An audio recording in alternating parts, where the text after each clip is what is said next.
Dans un village reculé de l'Afrique de l'Ouest, une femme du nom de Nandi était connue dans tout le continent pour sa fortune colossale.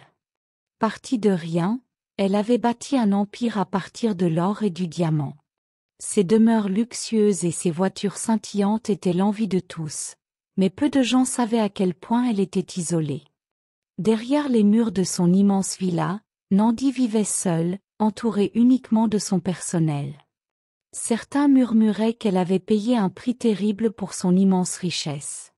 Tout avait commencé 10 ans auparavant, lorsqu'elle était une femme pauvre mais ambitieuse. Un jour, alors qu'elle se promenait dans une forêt sacrée pour chercher un endroit tranquille pour méditer sur son avenir, elle tomba sur une vieille femme mystérieuse. Cette vieille femme, aux yeux d'un rouge vif et à la peau ridée comme un arbre centenaire, lui avait proposé un pacte. Je te donnerai toute la richesse que ton cœur désire, mais en échange, tu devras m'offrir quelque chose de précieux au moment venu. Nandi, désespérée et sans espoir, accepta sans réfléchir. À peine la vieille femme avait-elle disparu qu'une pluie d'or et de diamants semblait s'abattre sur sa vie.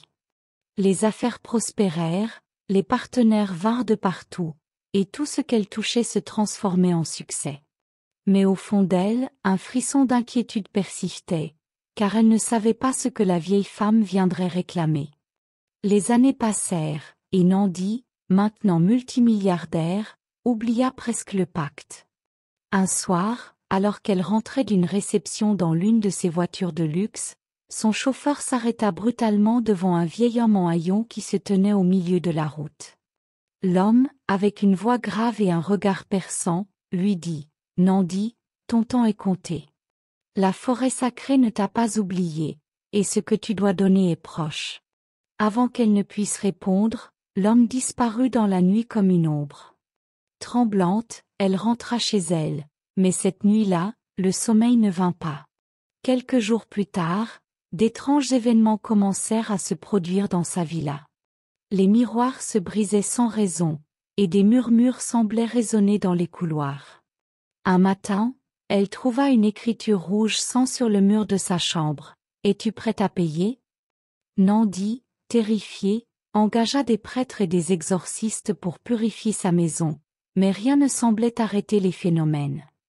Une nuit, elle se réveilla en sursaut après avoir rêvé de la vieille femme de la forêt. Cette fois, la vieille était accompagnée d'un cortège d'ombres. Dans son rêve, la vieille lui murmurait: « Tu ne peux pas fuir. Ce que je veux, c'est ton âme. » Nandi se réveilla en sueur, et son corps semblait marqué par des griffures invisibles. Sa richesse, autrefois une bénédiction, devint un fardeau. Ses employés démissionnèrent les uns après les autres, affirmant avoir vu des silhouettes fantomatiques errer dans la maison. Certains disaient qu'ils entendaient une femme pleurer au beau milieu de la nuit, tandis que d'autres prétendaient avoir vu des créatures aux yeux rouges dans les recoins sombres. Les événements atteignirent leur paroxysme une nuit de pleine lune.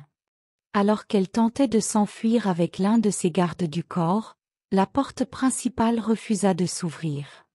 Les lumières de la villa s'éteignirent, et la vieille femme de la forêt apparut au milieu du salon.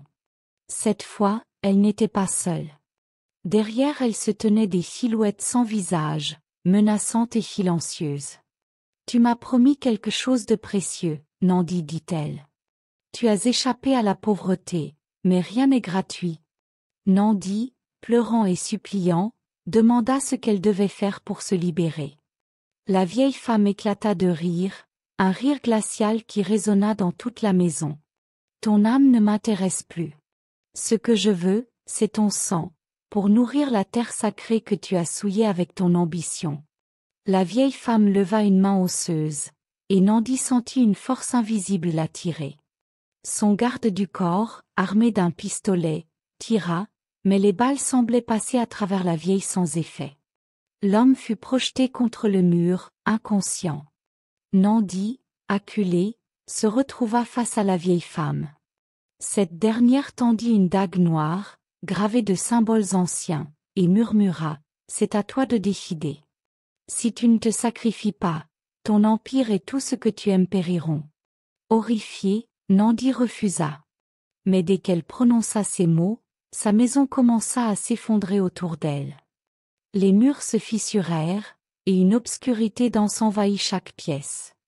Les aubres derrière la vieille femme se rapprochèrent, tendant des mains froides vers Nandi. Au matin, la villa n'était plus qu'un tas de ruines. Nandi avait disparu, et les villageois racontèrent que sa richesse s'était évanouie comme par magie. Les comptes bancaires étaient vides, les entreprises s'étaient effondrées, et les demeures avaient été abandonnées. Certains disent que Nandi errait toujours dans la forêt sacrée, son âme piégée pour l'éternité. D'autres prétendent l'avoir vue au bord des rivières, pleurant son sort et avertissant ceux qui osaient entrer dans la forêt. Mais une chose est sûre, sa légende continue de hanter le village, rappelant à tous que la quête de richesse peut avoir un prix trop élevé.